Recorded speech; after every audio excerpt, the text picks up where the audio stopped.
Welcome to A Growing Concern. A few weeks ago we had a couple fellows on that were mad as hell. They were doctors. They were mad as hell doctors, and they went on a tour back to D.C.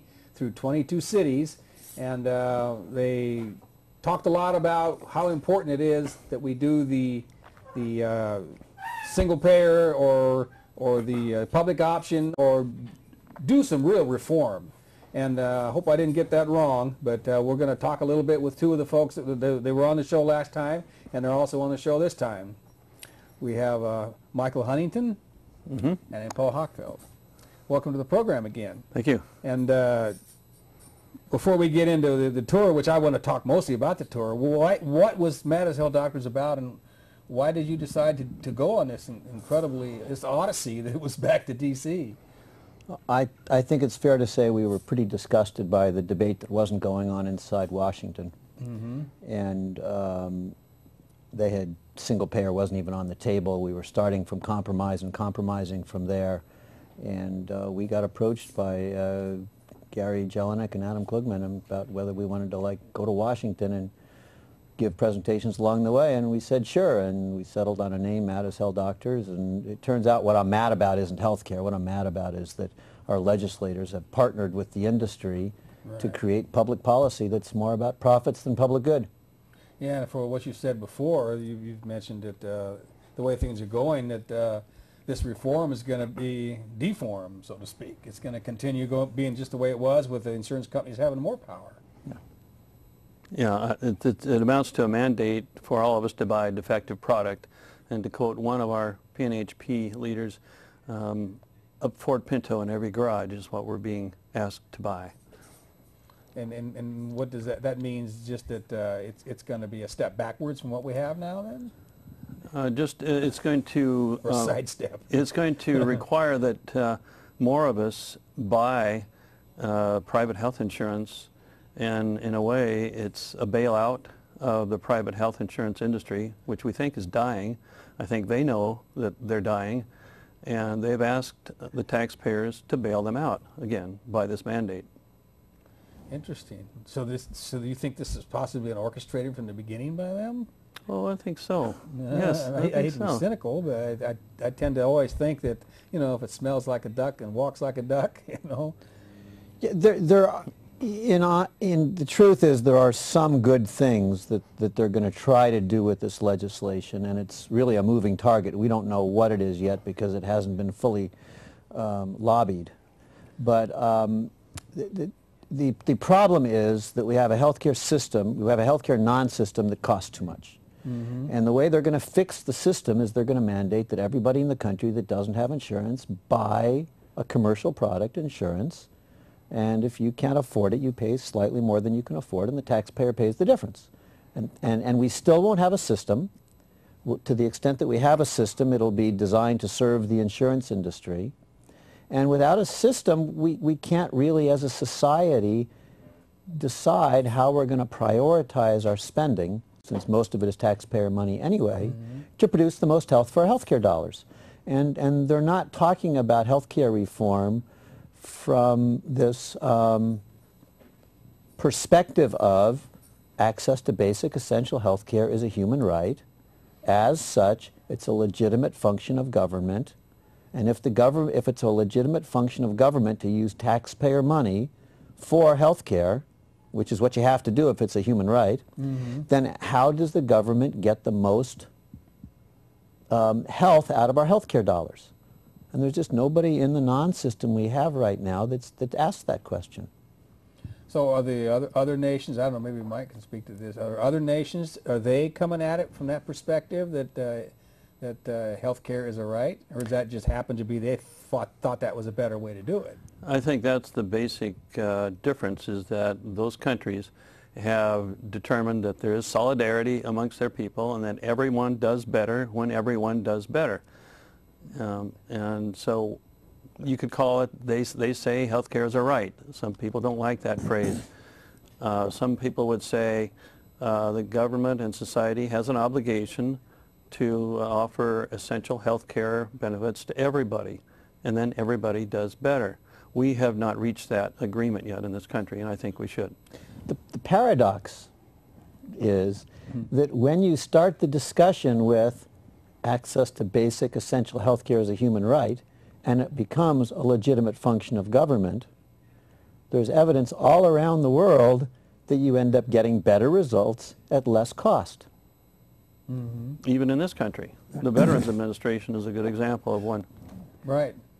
And the Veterans Administration, I understand recently, I heard on the radio, that they are allowed to jostle with the pharmaceutical companies about the price of the drugs, whereas the Medicare can't. No. Is that right? That was cleverly written into the legislation in 2003 that Medicare would not be allowed to negotiate price on pharmaceuticals, whereas the Veterans Administration and Medicaid can. That doesn't make sense. You know, I know that, you know, in France and England and all these other places that have a lot better healthcare system, their corporations are, maybe they're not as powerful as here, but they're very powerful. How is it that we have corporations in this country that, whether it's, we're talking about pharmaceutical companies or insurance companies or big coal or your energy companies, they, you know, write their own ticket? What's different here? Well, this is not about health care. This is about campaign finance reform. This is about our corporatocracy. And in this country, it takes a lot of money to win elections. We don't have elections. We have auctions. I've heard that said that before. That's exactly right. we picked up a lot of really cute phrases on the road. All our legislators care about is getting reelected, because it has to be, I can imagine, being a senator or a congressman, all you want to do is get reelected because, God, it's a great job. You get great benefits. Everybody treats you like you're a celebrity. Your family gets to make a lot of money in the long run. I guess you get health care for life. That's pretty cool. Yeah. You know, it's interesting, you know, we've talked in this program about this before and in other contexts, but it seems to me if once you get elected, and even as you're getting elected, you're putting your own election as more important than the duties of your office and the rights of the American people, isn't that kind of treason? I would call it self-serving. Self-serving, yes, self-serving. But it just seems to me that if you put something, you know, above the good of the nation, your actions, you know, maybe border on treason anyway. That might be a little too far for you fellas to go. I don't know, but it just seems to me that it should be at least criminal. They're functioning under the system that we've established, and so and it's the same in the healthcare system. We've established a system that rewards profit in doing procedures. In our political life, we've established a system that rewards spending a lot of time raising money for re-election. You know, I was thinking a little while ago while you were talking that it just seems to me that a lot of this is revolving around the fact that medical care is so expensive. Now, you're a radiation oncologist. And you work in the emergency room. Does it really cost those folks that much money to do what they do? They've created monsters. Our hospitals have bought into technology and bought into specialty care because those are the profitable things. And a lot of people just can't pay their bills.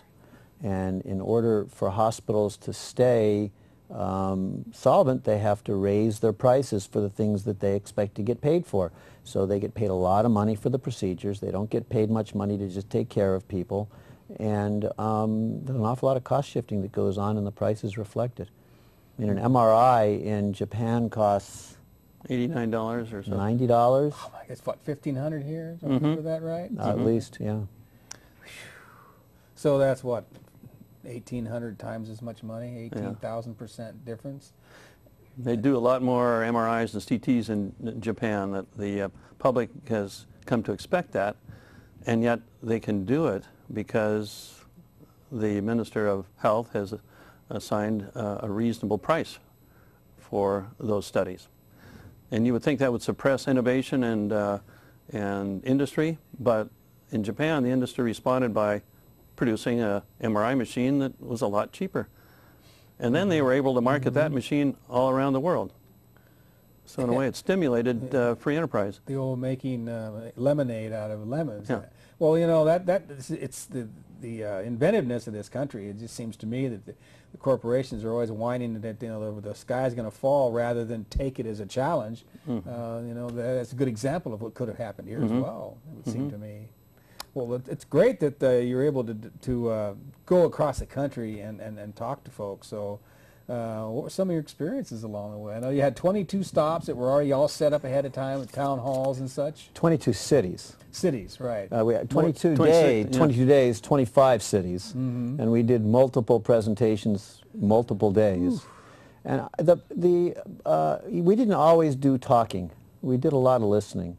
And part of our presentation routinely was to have people have an opportunity to participate with the Mad as Hell Minute, where people in the audience got in front of a camera that was projected on a screen to tell their neighbors why they're mad as hell. And we just heard some horrendous stories about people's experiences with our healthcare system. I guess the worst for me, or the most poignant for me, was the gentleman who said he just was let go from his job because his employer had to let him go because his wife just got MS, was diagnosed with MS.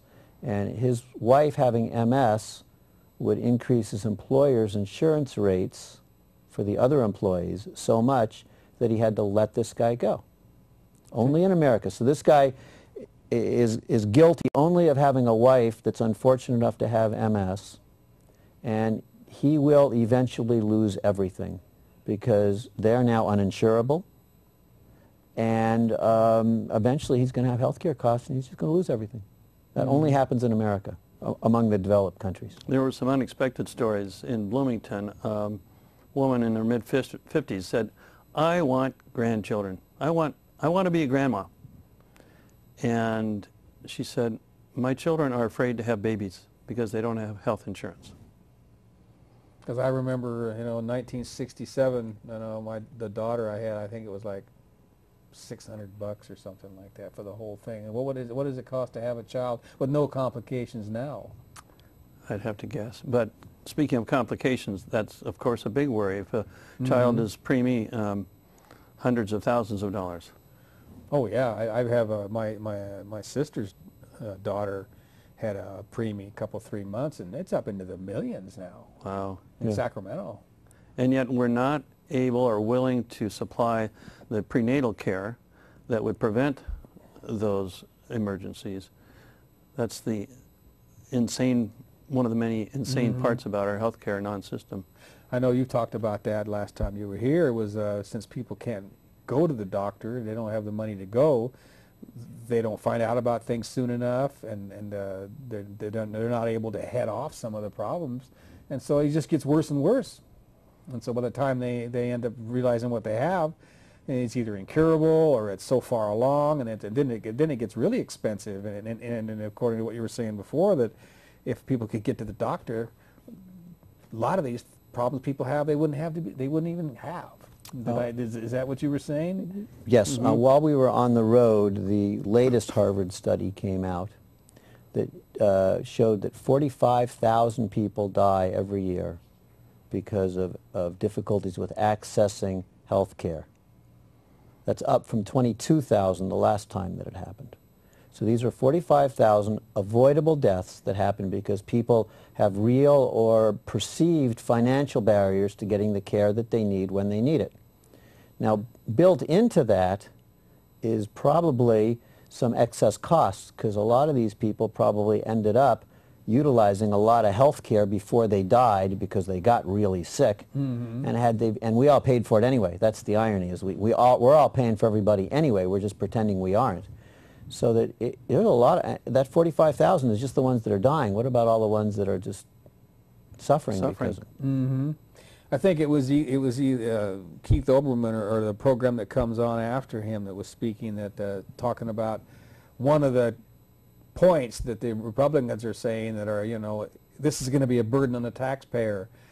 But according to what he was saying was the taxpayer isn't going to pay for this. The people that pay into the insurance are paying for this, except for what? From what you were saying, a few that can't afford it. So this isn't going to be a big burden on the taxpayer. And you hear a lot about this on the corporate news stations. I'm kind of confused about it. Is this going to be a really big burden? Say a single payer or a public option goes through. Is this really going to be as bad as the Republicans and the conservatives are trying to say? Well, there's going to be some initial costs, like priming the pump. For example, how to take care of all the people working for insurance companies, health insurance companies now. They will need unemployment compensation. They will need retraining, and that will be costly. We're going to have to slowly get out of our habits of having too many MRIs, too many CT scans. So we're going to have to push some money into the system so that we can get to a point where it's a single payer system that is half as costly as what we're doing now. I see. I understand that. Yeah.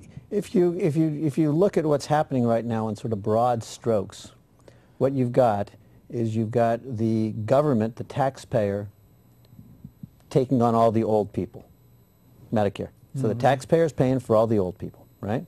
Right. You've got the taxpayer taking care of all the Medicaid people, all right? You've got the insurance companies taking care of the employed people, and employed people are statistically healthier than unemployed people. And the insurance companies taking care of all the rich people that can afford their premiums, and wealthy people are healthy people for lots of reasons other than access to a doctor. Right. And most of these insurance premiums that are through employers are tax deductible for the employer. So the insurance companies are getting subsidized to take care of the health care of the healthy and wealthy people who are healthy, and the taxpayers taking care of all the other people all by themselves. The taxpayers getting screwed. And they're also taking care of the veterans too, right? Yeah. And that's some really high costs when you amputees and such. So it's, I don't understand, and if you were to allow the taxpayer to just take care of everybody and not have the insurance companies creating all these perverse incentives in the system and getting in the way of actually having a system, the taxpayer would end up spending less money.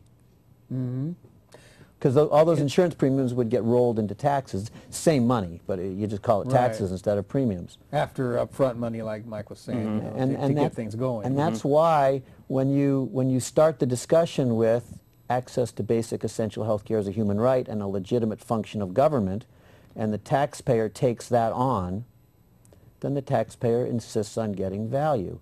What if the government came to us 3 years in a row with a 10% increase in our health tax?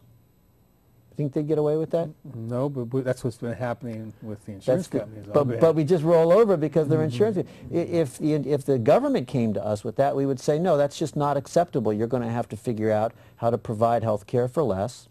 And actually, some of this discussion about rationing would then come up, because the government might actually say, well, you know, that means we can't do heart transplants and liver transplants. And the taxpayer would go, what are we going to do? And the government say, well, if you want to spend more money, we can do this, but without it, there's just certain things we can't offer. Right now, we're rationing health care by economic status, by insurance status. The insurance companies are rationing health care. Pre-existing conditions. Having a single payer would make a public discussion of this, just like they do in every other developed country. You know, it seems to me that you folks, being doctors, you have a really good handle on this. And I wonder, a couple of questions. Going across the country, did it seem like folks were somewhat informed? And why aren't some of these subterranean details being talked about in D.C.? Obviously, obviously it's because insurance companies don't want them to be talked about. They're being deliberately, what's the word, obfuscated? Yes. Many of the people that came to our rallies, 100 to 300 people at each of them, were aware. And it was a sort of a selected audience, because we contacted volunteers in these towns, and they called in people that they knew were interested in it. But the media coverage really was limited, and we're kind of thinking that people who sit on boards of the national media also sit on boards of national insurance companies, and they just rather not talk about these things. That makes sense, because there's interlocutory, they call it interlocutory directorates or whatever like that, when they're sitting on the board of directors for petroleum companies and insurance companies, and I think that sounds criminal. I think Senator Dodd's wife makes $2 million a year by sitting on the boards of directors of a few corporations. I believe. I just heard about a governor they were talking about yesterday that was the situation where the guy, his wife was doing the same thing. Well, we've had an opportunity to discuss this a little bit. I'd like to talk more about the trip, but you've got a 20-minute video, right? Yeah. And you know, we're into the program about 20 minutes, and we'll listen to this 20-minute video, 21-minute. Then we can come back and discuss this a little bit more, and maybe open up the phones, because to me this was an exciting thing, and you know, a very, very admirable thing you folks did.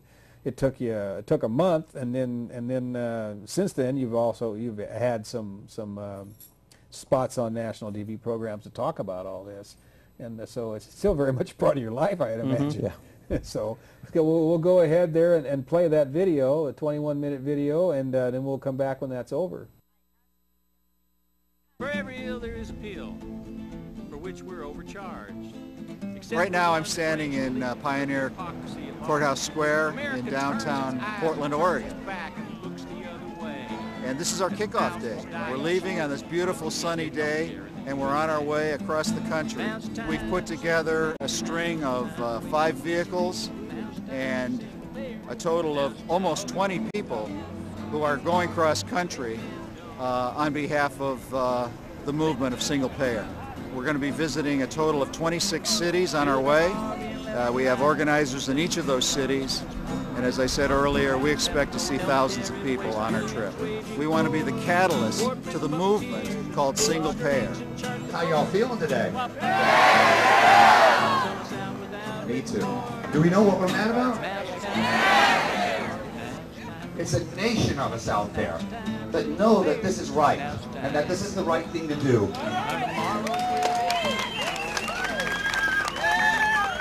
And this is as much about justice as it is about healthcare. It's as much about democracy as it is about healthcare. And it's as much about reclaiming our political process as it is about healthcare. Where we are is at the very, very beginning of this whole process. There's just been about 4 months worth of work that's been done in 6 weeks. All of us, each one of us, operating independently, hoping that we're all working from the same page. And here we are. This is the launch today. Feels like there's some story here that wants to emerge beyond healthcare, beyond single payer even, that it wants to become about a kind of populism where we can reclaim our government, we can reclaim political power by pushing from the bottom up. And what's going to make the difference, whether from this point forward, from this beginning forward, whether or not that story is inspiring enough to capture the imagination of the American people and to mobilize its will. And for me, that's what this is all about. Dr. Tiller had a family, 3 daughters and a son. Peel off the layers of this whole healthcare debate, the crisis, and you get past the lobbyists and the insurance industries and the politicians, and you get down to the doctors, and it's really important to listen to them, and I think we can trust our doctors in this more than anybody else. This is about healthcare, but it's not about healthcare. This is about our broken political process, and this is about the industry manipulating public policy for profits. I'm mad as hell because the United States is the only industrialized nation in which poor people die because they cannot afford medical care. This is the only country in which even those of us with insurance can see our families go bankrupt if we have the wrong disease. Our money is going to insurance companies. Single payer is simply bookkeeping. It's getting money from my patient to me without an insurance company taking a 30% cut. And I'm mad as hell because I've seen people suffer unnecessarily because we do not have a system. Between 1996 and 2006, I saw the cost of treating certain types of cancer triple. And the reason is that we don't have a system that decides, is this really important technology that we're developing, or is it just a way to bring income into the hospital? What is the procedure? The procedure is to take all of the money that we currently spend in all of the healthcare systems of the world, of the United States rather, and put it into a single source that can be used to pay for the healthcare needs of everybody. That's the procedure. But this morning I went to the playground and bullies were guarding the swings. They knocked over the slide, dumped out the sandbox, took away all of our things. This playground is run by bullies and they're all so big and mean. But this playground was made for all of us and we're gonna change this scene.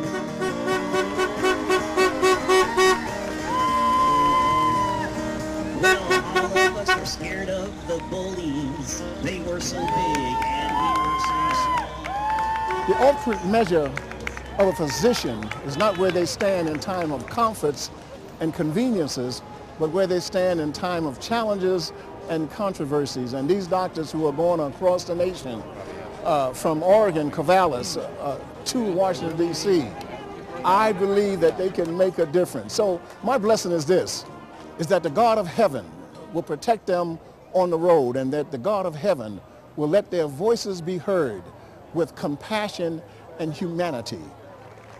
My prayer.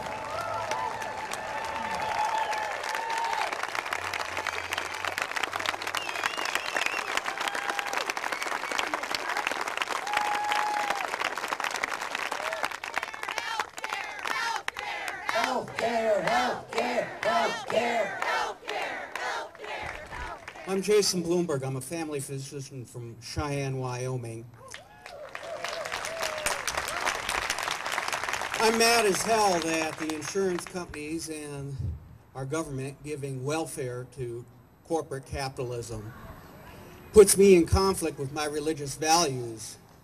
My holy writings say, "Stand not idly by thy brother's blood." Nowhere does it mention anyone's ability to meet a copay or deductible. I've opened up a clinic for people who are uninsured, and I have people come who've lost their insurance because loss of job, change of location, all of a sudden a pre-existing condition that wasn't there 10 years earlier. The time for change is now.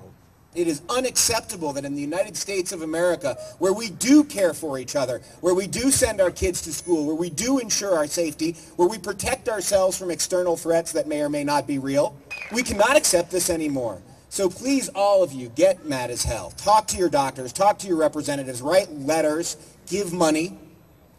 Take the time to really, really show that you care, because this is a tragedy that's happening now and we're not fixing it.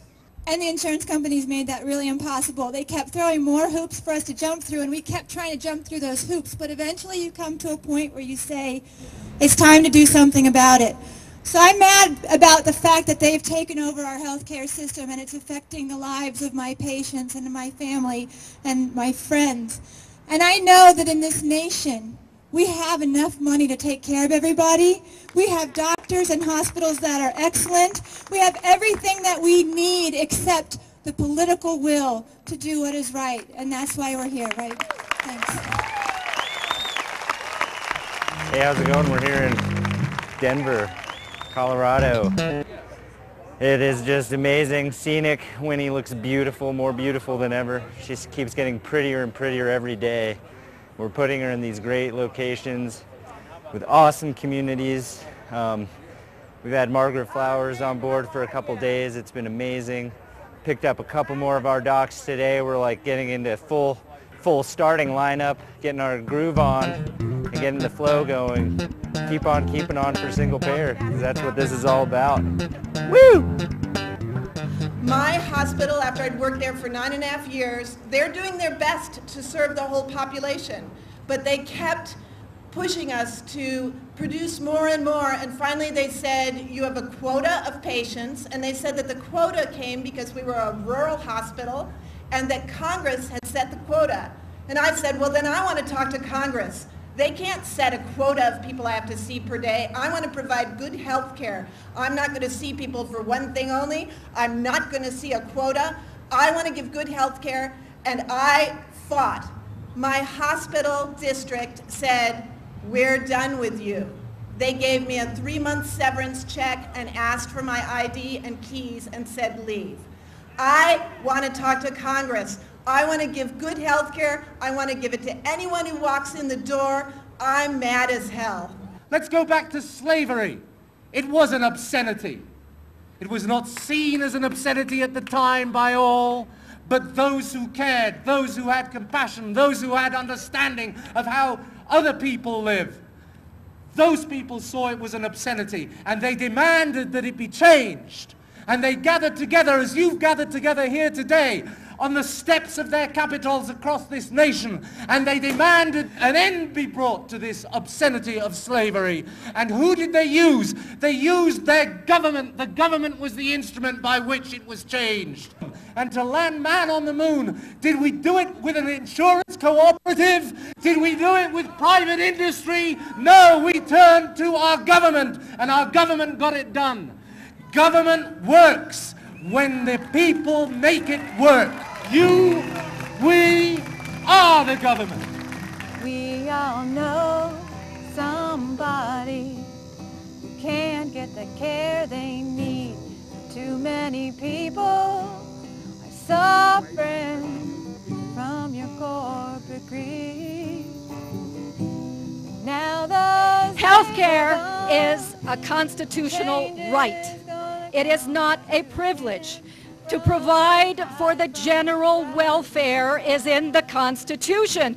Do you know the definition of welfare? Take a look. Number 1 definition is health. Health is what welfare is all about. I hope we do not get conflated with driving and health care. You have to have insurance for driving. Driving is a privilege. Health care is a right. Stories must be told how lives were sold, 'cause you can't run and hide from this rising tide. The only thing that's going to get a single payer is when this campaign becomes a movement. We need a social movement. This is our anti-war. This is our civil rights. Our generation needs to stand up, because behind all of this policy and behind all of these agreements and disagreements is real human suffering. 47 million people are uninsured, and more of them go to bed every night terrified that if something happens, they won't be insured. So this is about human suffering. This is about a movement. I'm mad as hell because I pay $1,206 a month for my medical insurance. I am uninsurable because of breast cancer. Was on a COBRA, ran out of the COBRA, had to go on to the state high-risk program. It went from $900 to $1,206 in January. If it goes up again, we're going to be in a bit of trouble. No, you can't run and hide from this rising tide. What do we want? Healthcare! When do we want it? Now! What do we want? Healthcare! When do we want it? Now! What do we want? Healthcare! When do we want it? Now! I'm mad as hell because healthcare should be a human right. It shouldn't be a privilege. I've worked 25 years in a company, and I should not have to risk one of my kids or me getting sick and go bankrupt when health care should be a human right and not a privilege. Folks, this is a war. We are in a war. We're in a war to restore America's integrity and soul. Our fellow Americans are suffering and dying needlessly. That's why I'm mad as hell. We can pay for the lottery every day, but we can't pay for health care. 195 million to 1 is the chance of winning the lottery, but we spend money every day in the lottery, but we won't want to pay for health care. If it'll be more profitable for us to save money with any form of government plan, why are we even concerned about an insurance broker's money? Why in the hell am I having to choose between something better for me and my family or the livelihood of somebody who makes 18 times, 20 times more than me? That's my question. These folks are willing to spend more money to get less. If, as I think all of you here believe, health care is a human right, a civil right, a right defined in the Universal Declaration of Human Rights, a right defined in our Constitution and our Declaration of Independence, when we talk about life, liberty, and the pursuit of happiness, how can anyone pursue life, liberty, and pursuit of happiness without health? It's impossible. I'm mad as hell because we have politicians that are supposed to represent us that are practicing un-American activities. One of the premises of this United States is the pursuit of life, liberty, and the pursuit of happiness, and you can't do any of that without health. What I'm mad as hell is that people don't understand that this is a national security issue. Every year, 45,000 people die prematurely because they don't have health care. That's 15 9/11 attacks a year, more than one 9/11 attack every month. I'd like to welcome the doctors of Detroit. I believe in their cause, and I'm here for them. We've got to have this universal health care. So that we the people can stay well and healthy every day, every way. I'm here because I'm in support of single payer. And I need to know some mad doctors and some mad nurses and some mad patients, because I'm mad. I'm here to support these doctors who come into town about this universal health care. It's something we desperately need. I worked for 30 years for GM, and look like they're trying to do away with our insurance. I don't think the Taliban is really the main enemy. I think we're enemies to one another because we fight one another. So let's get it together. God bless you. We're here at Lafayette Park, and the mad as hell doctors are arriving and rallying. All of this is the setup that's just been sniffed by the dogs to make sure that we're not doing anything dangerous. And I think the most dangerous thing we're doing is we're actually standing up and advocating for single-payer national health care. We're going to celebrate the beginning of the civil rights movement that surrounds healthcare reform and the beginning of our country beginning to really understand that healthcare is a right and that we're all paying for everybody anyway, so we ought to design a system that reflects it.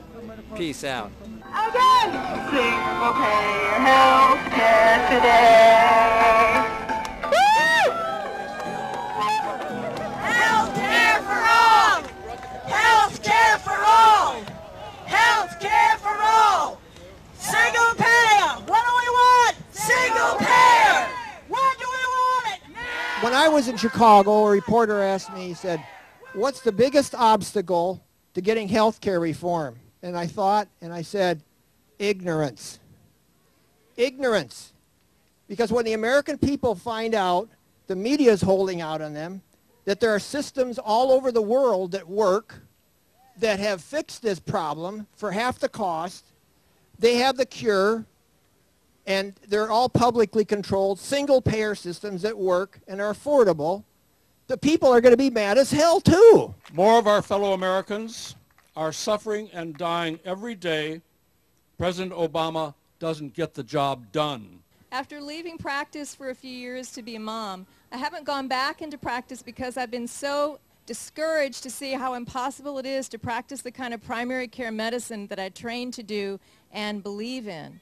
So what I do now is I call myself a healthcare advocate, and I try to do the things that don't get reimbursed but are necessary parts of primary care, like counseling people, talking to them about end-of-life issues, helping them make decisions, and facilitating communication between physicians. And I can tell you that from my vantage point now, the things that I see as a result of this broken healthcare system are abominable.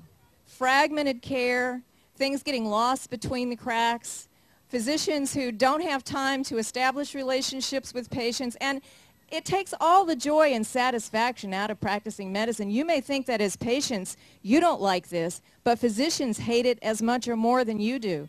This system is absolutely insane. It's gone completely to hell, and it does not do anything like what it's supposed to do. The language of insurance companies is immoral and amoral.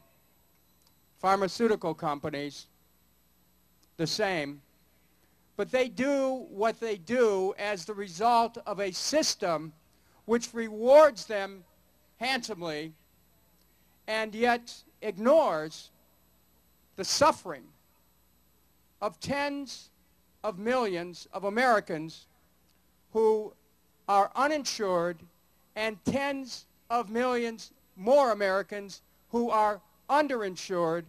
And if there be a cause that is worthy of the work of the rest of our lives, it is to make sure that each and every American is able to participate in a universal, single-payer, not-for-profit healthcare system where everyone is covered, where no one is turned away, where no one is afraid to be sick, where wellness becomes a principle, where every individual's health is encouraged, where we encourage people to take responsibility for their own health because the system will not exploit them when they don't have health. So our commitment is not just for today. It is not just for a week or a month or even a year. Our commitment is for a lifetime so that others may have a lifetime of productive human existence. That is our commitment. And there cannot be a more meaningful reason for our own existence to realize that what underlies all of our efforts here is a fundamental belief in the sanctity of the principle of human unity, and that is that we are all one, that we are all interconnected, that we are interdependent, that what affects any one of us affects all of us, and that we are, in fact, not only our brother and sister's keeper. In a profound sense, we are our brother and sister because we are all one. And so, acting upon that oneness, we understand that time, even political time, is an illusion, that in fact our commitments are forever, and when our commitments are forever, no matter how long that road is that we have to go down, no matter how high the barrier is that we have to surmount, no matter how intransigent political systems may seem, we will overcome those barriers. We will go down that road. We will find the day when everyone in this country has health care for all, that we will have the system we seek to create, and that we will be the ones of whom it will be said years later, they led the path to social justice, they led the path to health care for all, they led the path to a better country and to a better world. Thank you very much. Thank you. Thank you.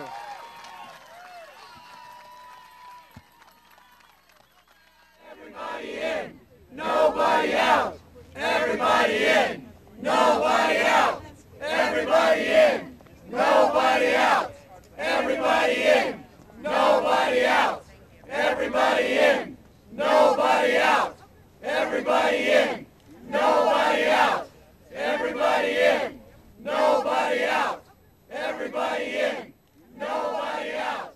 Everybody in. You can open up the phone, see if folks want to call up, and any comments or questions here. It's really fortunate that we have, you know, community media and public access where we can bring these things to you. My question along the way is, were you able to get onto any corporate media along the way? We had limited success. We actually found, but you did have some. We had a fair amount of spotty local media attention, local television.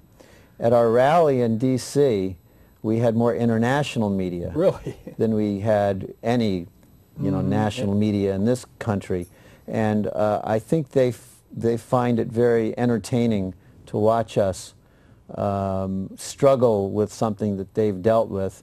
And I think they find it entertaining to find us bad-mouthing Canada and bad-mouthing France and telling people about how there's so much suffering and so many lines, and they wouldn't change what they've got for what we've got in a million years. It's just, they've got it together, and they've just, we're a society that's getting older but not growing up, and there are societies that are growing up and figuring out how to have these difficult public discussions.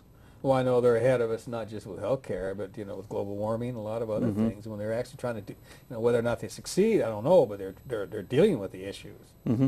And that's the old people before profits, profits before people. With that simple phrase, it just shows you, where the where it's all angled towards. If it's angled towards profit, we're going to end up with what we have. And we've got the phone number up there, so hopefully folks. It's really interesting that in the European countries where the taxpayer's footing the health care bill and industry doesn't have as much of a stranglehold on government, they're capable of passing stronger environmental laws. Environmental laws that'll keep people healthier so the taxpayer doesn't have to spend as much money on health. And it really starts to change the way you see government. Everything's interconnected, and that really demonstrates that. I think we have a call. We'll get the first caller. First one's usually kind of bumpy, so we'll get the first caller on the air. Hello, caller. Hi, just comment and a question. Sure. Just taking off tomorrow to Canada to go hunt and do it every year. Have several friends up there. I don't know of anybody that likes the system. A good example is mother-in-law in Alaska breaks her wrist at the airport, slips and falls on the ice. She can't be treated in Alaska. She has to fly home. Her insurance won't cover her outside of the country. Another complaint they have is they have no Canadian doctors. The doctors all come down to the States because of the system. I disagree with both of those. Just a comment. So that has been your experience, you're saying? Yes. All right. Over 10 years. Okay. I have a good friend up there. He has never been able to communicate with the doctor that delivered his baby because he's from Africa. He lives in a town of about 10,000 people. He can't communicate with them, with the language. Okay. Just a comment. Who in their right mind thinks that Washington can straighten this problem out? All right, well, we'll address that question here. I mean, what have they run? Today they announced that they had 24 people in Congress that are under ethics investigation for peddling influence. You can't get any argument from us there. All right. Okay. All right, thanks, we'll address that. We have other callers backing up here. You do hear, thank you. You do hear a lot about Canada is bad, but I don't hear that from any people in Canada. Well, I would like to offer a more recent national study from Canada that says that 86% of the Canadians are very much in favor of the system they have. This is a variable from province to province, and it may be that in this gentleman's family area that they are understaffed with doctors. There is not a giant rush of doctors out of Canada into the United States. That did happen for a while in the 90s. It's actually the other direction now because doctors like to practice where they know their patients are not being abused by the system. And as far as what we do in this country, I guess we can't trust Congress and their lobbyists to do the right thing for us, but we have a very good system that's managed by the government. It's called the Veterans Administration Hospital that has very good results. They take care of their patients well. They do better in the veterans system than any other system in the United States. There are many other examples of where government is the only way to get things done. It takes a lot of involvement with the people, though. We have to be government in order for things to work well. Mm-hmm. I think we have another call. We'll just move along and try to get at least a couple more callers up. Next caller. Hello? Hello, you're on the air. Hi, yeah, I want to thank the doctors for going across country. It's really inspiring. I was down there at Pioneer Square to see them off, and I'm glad to see they got a lot of people following them across country. And I just want to ask them and suggest what we can do now that Congress is putting through this bill. What do they think is going to happen next? If you can let people know of different websites like your website where they can go to get more information. I've been calling the White House. I've been calling Nancy Pelosi and people like that and just leaving messages That's what it takes. to tell them that I want single payer and I want them to just push it more towards single payer, whatever we can do now, what they think we can do to get it right in this country after all these years. All right, well, thank you. Thanks. It's not clear what they're going to do. Yeah. It's pretty clear that what they're going to do isn't going to fix the problem. So that, as Dennis Kucinich says, this is not something that's going to get fixed today, not by this Congress. So we really have to just keep working at it. We need to keep telling the truth. And it's going to continue to implode. People are going to continue to suffer, and we just need to keep the pressure on. And I think we need as a country to commit ourselves to access to basic essential health care is a human right. Mm-hmm. And that single payer is a mechanism by which we can accomplish this. But the goal is basic access to health care for everybody in a way that doesn't break the bank. And we just need to make it a legitimate function of government. And we have 40, 50 years of experience now proving to us that what we're doing isn't working. We have to get over our arrogance and learn from the other parts of the developed world. Every other developed country in the world has figured this out. And we keep on looking for this uniquely American solution. And I would say what we've got is a uniquely un-American solution. If being an American means caring about your community, we have a uniquely un-American solution. Mm-hmm. I think we have another caller. That was very well put. They might have hung up, they might not have. We'll put them back up here. They did? Okay. Yeah, what you were saying, it's just, at the bottom line, everything you folks have been saying tonight is the bottom line, because it isn't a health care problem. It's a legislation problem, I guess. You're saying with the campaign finance reform is really the only way to really handle this. And but meanwhile, it took a lot of years for this system to get where it is. It's not going to get fixed, in one session. I guess they call back. We'll get the next caller. Next caller, you're on the air. We're running out of time here, so. Hi, I just wanted to talk to the doctor. Sure. I just wanted to say that I was watching your program, and I can relate because I've been advised I have Crohn's and chronic pain, and I have insurance, and the ER doctors in the state of Oregon have told me multiple times to go to a pain management clinic, and yet my insurance won't pay for it, and they don't have any excuses for it. And so it's just, the whole system is screwed up. The whole system is screwed up. I agree. It sounds like a poster. What's really interesting... Well, no, it's just really hard to be able to find, I have insurance, so thinking about no insurance, I don't even understand how someone can do, manage, because I'm barely getting by with the treatment that I should be able to have with insurance. Right.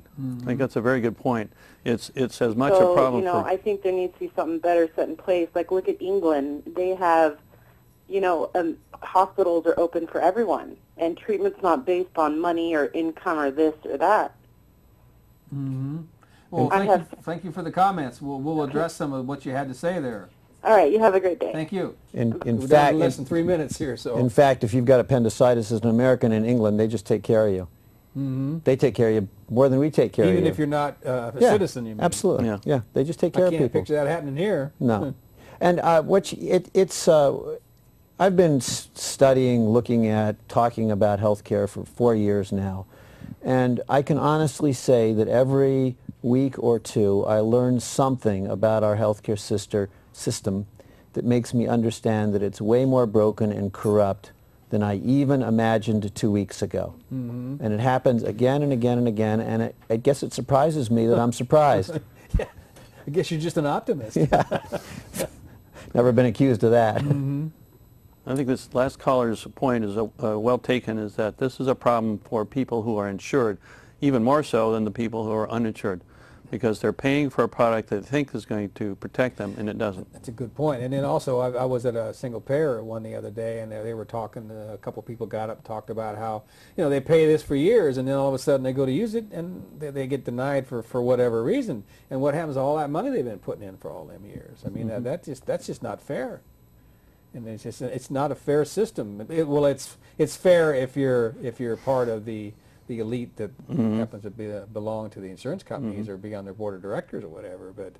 But we get down to about a minute and a half. Have any more plans for any more future, or anything you want to sum up with? Here in Portland? Well, we're going to have an event in Portland. Matt has held Doctor's presentation, kind of like what we did on the road, on November 15th. The venue's not been established definitively yet. Well, I'll make sure to get the word out as the information comes in as well. In the evening. In the evening, you know, First Unitarian Church or somewhere here in town, and you'll play some of the video, I suppose, and because that video was just dynamite. All them people from all across the country, and you'll have the final one done by then, probably. Oh, I don't think so. No, we're working on a kind of a major video that tells the story and brings all the elements together. And take some time. It's going to be a few months. All right. It's a lot of work. Well, we're down to just, you know, about half a minute here, so I appreciate you folks coming up from Corvallis and letting us all know what your experience was. We could talk about that trip, and you know, there's probably a lot of video that will be shown later on when you get this thing finished.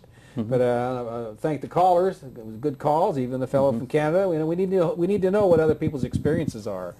And I want to thank the crew. They're behind the cameras in the control room, making us look good out here. So thanks for tuning in. We'll be back next week. Don't forget.